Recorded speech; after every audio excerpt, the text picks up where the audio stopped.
Hai, Assalamualaikum teman-teman. Perkenalkan, saya Nia Herina, NPM C1B018007. Saya berasal dari Universitas Bengkulu, jurusan Manajemen, Fakultas Ekonomi dan Bisnis.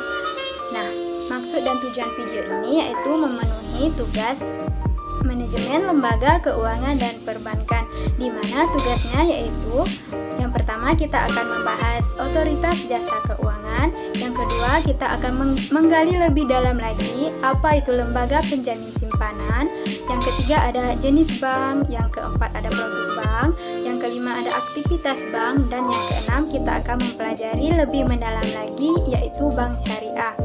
Nah, watching teman-teman. Baiklah, materi yang pertama yaitu mengenai otoritas jasa keuangan. Nah, otoritas jasa keuangan ini sendiri yaitu lembaga independen yang mempunyai fungsi, tugas, dan wewenang pengaturan, pengawasan, pemeriksaan, dan penyidikan. Nah, kemudian ada latar belakang berdirinya OJK. Nah, yang pertama yaitu adanya konglomerasi bisnis. Nah, di sini konglomerasi bisnis yaitu kombinasi dari dua perusahaan atau lebih yang menjalin bisnis yang secara keseluruhan berbeda di bawah satu kelompok perusahaan. Nah, biasanya melibatkan sebuah perusahaan. Dengan lahirnya OJK, maka pengawasan terhadap lembaga jasa keuangan yang berbeda tersebut menjadi satu dan terintegrasi. Nah, yang kedua ada integrasi produk dan jasa keuangan. Mengenai integrasi produk dan jasa keuangan ini yaitu adanya pengaturan dan pengawasan sektor jasa keuangan yang dilakukan oleh satu otoritas yang sama secara terintegrasi akan memudahkan lembaga jasa keuangan untuk melakukan keuangan yang berbeda. Nah, di sisi lain, pengawasan terintegrasi yang dilakukan oleh OJK dapat mencegah potensi risiko sistematik antara jasa keuangan yang berbeda sehingga masyarakat pengguna produk dan jasa keuangan dapat terlindungi. Nah, yang ketiga adanya hybrid product. Nah, dengan munculnya OJK bukan memudahkan pengawasan terhadap hybrid product yang dikeluarkan oleh industri jasa keuangan, melainkan juga akan mendorong industri untuk selalu melakukan inovasi dan pengembangan produk dan jasa keuangan yang dibutuhkan. Nah, latar belakang yang keempat adanya arbitrase peraturan. Praktik memperoleh keuntungan dari perbedaan harga yang terjadi di antara dua pasar keuangan. Nah, OJK melakukan fungsi pengaturan dan pengawasan baik di sektor pasar, modal maupun perbankan, tentunya menjadi solusi atas permasalahan yang ada. Nah, konsekuensinya, kondisi ini akan menguntungkan bagi lembaga jasa keuangan yang beroperasi di Indonesia. Nah, latar belakang yang kelima adanya perlindungan konsumen. Nah, Undang-Undang Nomor 21 Tahun 2011 tentang Otoritas Jasa Keuangan, khususnya Pasal 4, Pasal 28, Pasal 29, Pasal 30, serta Pasal 31 mengamanatkan OJK untuk memberikan perlindungan kepada konsumen dan masyarakat di sektor jasa keuangan. Kemudian kita membahas yang kedua yaitu tujuan dari OJK yang tertuang dalam pasal 4 Undang-Undang Nomor 21 Tahun 2011 tentang OJK yang menyebutkan bahwa OJK dibentuk dengan tujuan agar keseluruhan kegiatan di dalam sektor jasa keuangan terselenggara secara teratur, adil, transparan, akuntabel, dan mampu mewujudkan sistem keuangan yang tumbuh secara berkelanjutan dan stabil, serta mampu melindungi kepentingan konsumen maupun masyarakat. Kemudian ada fungsi dari OJK.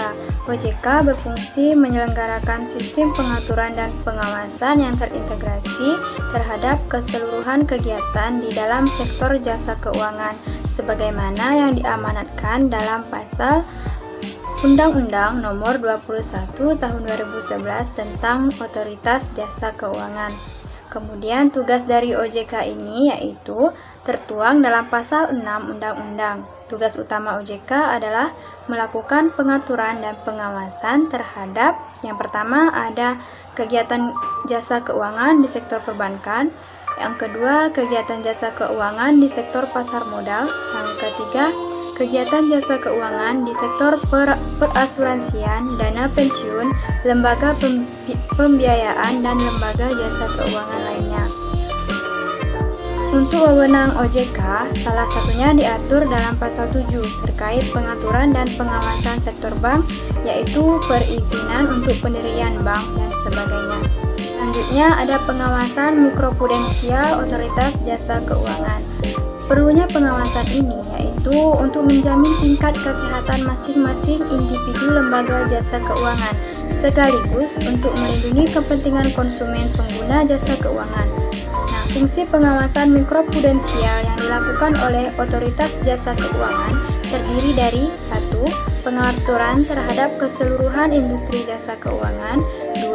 Pengawasan terhadap seluruh industri jasa keuangan, dan yang ketiga, perlindungan konsumen di sektor jasa keuangan. Untuk pengawasan market conduct OJK merupakan keterkaitan praktik bisnis dengan konsumen retail.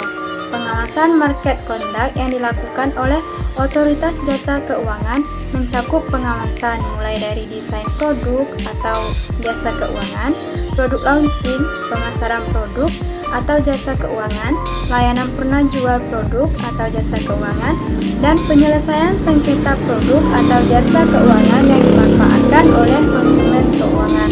Kemudian kita masuk materi yang kedua, yaitu lembaga penjamin simpanan. Nah, lembaga penjamin simpanan ini merupakan lembaga pemerintah yang berfungsi 1. Menjamin simpanan nasabah penyimpan. Yang kedua, turut aktif dalam memelihara stabilitas sistem perbankan sesuai dengan kewenangan. Untuk tugas lembaga penjamin simpanan ini sendiri yaitu yang pertama, merumuskan dan menetapkan kebijakan dalam rangka turut aktif memelihara stabilitas sistem perbankan. Yang kedua, merumuskan, menetapkan, dan melaksanakan kebijakan penyelesaian bank gagal yang tidak berdampak sistemik. Yang ketiga, tugasnya yaitu melaksanakan penanganan bank gagal yang berdampak sistemik. Kemudian ada kewenangan lembaga penjamin simpanan. Antara lain, yang pertama, mengambil alih dan menjalankan segala hak dan wewenang pemegang saham, termasuk hak dan wewenang RUPS. Yang kedua ada menguasai dan mengelola aset kewajiban bank gagal yang diselamatkan. Yang ketiga, menjual atau mengalihkan aset bank tanpa persetujuan debitur atau kewajiban bank tanpa persetujuan kreditor. Kita masuk ke dalam materi yang ketiga, yaitu ada jenis bank. Nah, jenis bank ini terdiri dari yang pertama, adanya bank umum. Nah, bank umum ini merupakan bank yang melaksanakan kegiatan usaha secara konvensional atau berdasarkan prinsip syariah yang dalam kegiatannya memberikan jasa dalam lalu lintas pembayaran. Selanjutnya, kegiatan bank umum ini terdiri dari yang pertama, menghimpun dana dari masyarakat dalam bentuk simpanan berupa giro, deposito berjangka, sertifikat deposito, maupun tabungan. Yang kedua yaitu menyalurkan kredit dan beserta kegiatan yang lainnya. Nah, bank umum ini terdiri lagi menjadi dua. Yang pertama ada bank umum milik negara. Contoh dari bank ini yaitu Bank Mandiri, Bank BNI, Bank BRI, maupun Bank Tabungan Negara. Yang kedua yaitu bank umum milik swasta, contohnya BCA, Citibank, dan Bank Danamon. Jenis bank yang kedua yaitu Bank Perkreditan Rakyat atau BPR. Nah, BPR ini merupakan bank yang melaksanakan kegiatan usaha secara konvensional atau berdasarkan prinsip syariah yang dalam kegiatannya tidak memberikan jasa-jasa dalam lalu lintas pembayaran. Nah, kegiatan yang boleh dilakukan oleh BPR ini yaitu yang pertama, menghimpun dana dari masyarakat dalam bentuk simpanan. Yang kedua, memberikan kredit. Yang ketiga, menyediakan pembiayaan bagi nasabah berdasarkan prinsip bagi hasil. Selain bank umum dan bank perkreditan rakyat, ada beberapa jenis bank yang lainnya yaitu bank sentral, Bank sentral ini bertujuan utama untuk mengatur jumlah uang yang beredar dalam perekonomian negara. Namun, dalam menjalankan tugasnya, bank sentral menjalankan berbagai fungsi lain, mulai dari penanganan penyelesaian giro, pelaksanaan kebijakan moneter, sampai dengan pemberian izin, pembinaan, serta pengawasan kegiatan perbankan. Yang kedua ada bank syariah. Dalam melakukan kegiatan perbankan, bank syariah menggunakan asas-asas dan prinsip syariah berdasarkan hukum Islam, demokrasi ekonomi, serta prinsip kehati-hatian. Bank syariah ini bertujuan untuk menunjang pelaksanaan pembangunan nasional dalam rangka meningkatkan keadilan, kebersamaan, dan pemerataan kesejahteraan rakyat. Fungsi dari bank syariah ini yaitu yang pertama, menjalankan fungsi penghimpunan dan menyalurkan dana dari masyarakat. Yang kedua, menjalankan fungsi sosial dalam bentuk lembaga baitul mal, yaitu menerima dana yang berasal dari zakat, infak, sedekah, hibah, atau dana sosial lainnya yang menyalurkan kepada organisasi pengelola zakat. Kemudian yang ketiga ada menghimpun dana sosial yang berasal dari wakaf uang dan menyalurkannya kepada pengelola wakaf atau nazir sesuai dengan kehendak pemberi wakaf atau wakif. Yang keempat ada melaksanakan fungsi sosial sebagaimana yang telah diatur dalam undang-undang. Contoh dari bank syariah di Indonesia yaitu Bank Mandiri Syariah, BNI Syariah, BTN Syariah, maupun BCA Syariah. Kemudian kita masuk ke dalam materi yang keempat yaitu aktivitas bank. Nah, aktivitas bank ini antara lain yang pertama menghimpu dana. Nah, menghimpun dana berarti mengumpulkan dana dengan cara membeli dari masyarakat luar dalam bentuk simpanan, giro, tabungan, dan deposito. Strategi bank dalam menghimpun dana yaitu dengan cara memberi imbalan yang menarik dan menguntungkan. Imbalan jasa tersebut dapat berupa perhitungan suku bunga, hadiah, maupun pelayanan yang menarik. Yang kedua, menyalurkan dana. Menyalurkan dana di sini berarti melemparkan kembali dana yang telah dihimpun melalui simpanan giro, tabungan, dan deposito kepada masyarakat dalam bentuk pinjaman. Tinggi rendahnya tingkat bunga pinjaman tergantung oleh tinggi rendahnya tingkat bunga simpanan. Semakin tinggi tingkat bunga simpanan, maka semakin tinggi pula tingkat bunga pinjaman dan sebaliknya. Kemudian aktivitas yang ketiga yaitu memberikan jasa layanan. Jasa bank merupakan kegiatan penunjang untuk mendukung kelancaran kegiatan dalam menghimpun dan menyalurkan dana, serta untuk memberikan pelayanan kepada nasabahnya. Bentuk jasa-jasa bank yang saat ini antara lain yaitu pengiriman uang, letter of credit, bank garansi, dan inkaso. Kita masuk ke materi yang kelima yaitu produk bank. Nah, antara lain yaitu ada produk kredit. Bank sebagai lembaga keuangan dapat memberikan pinjaman kredit baik kepada individu maupun lembaga. Produk kredit bank antara lain kredit modal kerja, yaitu kredit dari bank yang digunakan untuk membiayai kebutuhan modal kerja jangka pendek nasabah seperti kebutuhan aktiva lancar. Yang kedua, kredit investasi, di mana kredit ini digunakan untuk membiayai kebutuhan modal kerja jangka panjang untuk kegiatan usaha nasabah berupa aktiva tetap. Yang ketiga ada kredit konsumsi, di mana kredit yang digunakan dalam rangka pengadaan barang atau jasa untuk tujuan konsumsi dan bukan sebagai barang modal dalam kegiatan usaha nasabah. Yang kedua ada tabungan atau simpanan. Bank menyediakan layanan simpanan baik berupa uang maupun barang maupun surat berharga. Selain digunakan untuk menyimpan aset dengan lebih aman dan terjamin, nasabah akan mendapatkan keuntungan dari bunga ketika menggunakan layanan tabungan walaupun nilainya tidak begitu besar. Bank sendiri memberikan layanan tabungan yang berbeda-beda sesuai dengan kebutuhan nasabah, baik dalam jangka panjang maupun jangka pendek. Penarikan uang tersebut dapat dilakukan dengan menggunakan buku tabungan maupun kartu debit. Produk bank yang ketiga ada deposito. Deposito ini merupakan layanan simpanan mirip dengan tabungan, namun memiliki perbedaan dalam jangka waktu.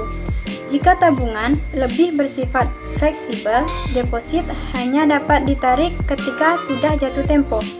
Jangka waktu jatuh tempo deposito sendiri beragam, mulai dari 3 bulan, 6 bulan, 1 tahun, dan seterusnya. Kemudian ada giro. Nah, mirip dengan tabungan, giro merupakan layanan simpanan di mana penarikan dananya dapat dilakukan setiap saat. Jika tabungan biasa dapat ditarik menggunakan buku tabungan atau kartu debit di ATM, tabungan giro hanya dapat ditarik menggunakan cek atau biliet giro. Produk bank selanjutnya ada layanan jasa. Bank menyediakan berbagai jasa lainnya seperti transfer baik antar rekening maupun antar bank, pembayaran berbagai macam tagihan seperti internet, listrik, atau telepon, pembelian produk seperti pulsa, dan masih banyak lagi. Saat ini, layanan jasa tidak hanya dapat dilakukan di bank ataupun mesin ATM, namun menggunakan smartphone melalui aplikasi e-banking yang ditawarkan oleh masing-masing bank. Kemudian untuk produk bank yang terakhir adanya reksadana. Nah, reksadana ini merupakan wadah yang dipergunakan untuk menghimpun dana dari masyarakat pemodal untuk selanjutnya diinvestasikan dalam portofolio efek oleh manajer investasi. Secara singkat, reksadana merupakan sebuah instrumen dalam melakukan investasi dengan cara pembelian efek. Pada layanan ini, bank bertugas sebagai penjual efek dari reksadana. Kita masuk ke materi yang terakhir, yaitu materi yang keenam, adanya bank syariah. Dalam melakukan kegiatan perbankan, bank syariah menggunakan asas-asas dan prinsip syariah yang berdasarkan hukum Islam, demokrasi ekonomi, serta prinsip kehati-hatian. Bank syariah ini bertujuan untuk menunjang pelaksanaan pembangunan nasional dalam rangka meningkatkan keadilan, kebersamaan, dan pemerataan kesejahteraan rakyat. Syariah ini pertama di Indonesia merupakan hasil kerja tim perbankan MUI, yaitu dengan dibentuknya PT Bank Muamalat Indonesia pada tahun 1991. Bank ini ternyata berkembang dengan pesat, sehingga saat ini BMI sudah memiliki puluhan cabang yang tersebar di beberapa kota besar seperti Jakarta, Surabaya, Bandung, Makassar, dan kota lainnya. Sama halnya dengan bank konvensional, bank syariah juga menawarkan beragam produk. Nah, hanya saja bedanya dengan bank konvensional adalah dalam penentuan harga, baik terhadap harga jual maupun harga belinya. Produk yang ditawarkan sudah tentu sangat islami, termasuk dalam memberikan pelayanan kepada nasabahnya. Produknya antara lain yang pertama ada al-wadiah atau simpanan. Al-wadiah ini merupakan titipan simpanan pada bank syariah. Prinsip al-wadiah merupakan titipan murni dari satu pihak ke pihak lain, baik perorangan maupun badan hukum yang harus dijaga dan dikembalikan kapan saja bila si penitip menghendakinya. Kemudian ada pembiayaan dengan bagi hasil. Penyaluran dana dalam bank konvensional kita kenal dengan istilah kredit atau pinjaman. Sedangkan dalam bank syariah, untuk penyaluran dananya kita kenal dengan istilah pembiayaan. Selanjutnya ada al-ijarah. Al-ijarah merupakan akad pemindahan hak guna atas barang atau jasa melalui pembayaran upah sewa tanpa diikuti dengan pemindahan kepemilikan atas barang itu sendiri. Dalam prakteknya, kegiatan ini dilakukan oleh perusahaan leasing, baik untuk kegiatan operating lease maupun financial lease. Untuk contoh produk yang lainnya yaitu ada arran. Arran adalah kegiatan menahan salah satu harta milik si peminjam sebagai jaminan atas pinjaman yang diterimanya. Kegiatan seperti ini dilakukan seperti jaminan utang atau gadai. Nah, masih banyak produk bank syariah dalam bentuk yang lainnya. Kemudian ada penilaian kesehatan bank syariah. Dalam penilaian tingkat kesehatan, bank syariah telah memasukkan risiko yang melekat pada aktivitas bank, yang merupakan bagian dari proses penilaian risiko. Bank umum syariah wajib melakukan penilaian tingkat kesehatan bank secara triwulan yang meliputi faktor-faktor antara lain. Yang pertama ada permodalan, yang kedua kualitas aset, yang ketiga rentabilitas, yang keempat likuiditas, yang kelima sensitivitas terhadap risiko pasar, dan yang keenam manajemen. Itu saja materi yang dapat saya sampaikan. Mohon maaf bila terdapat kesalahan, semoga dapat dipahami dengan baik dan bermanfaat untuk kita semua. Terima kasih. Assalamualaikum warahmatullahi wabarakatuh.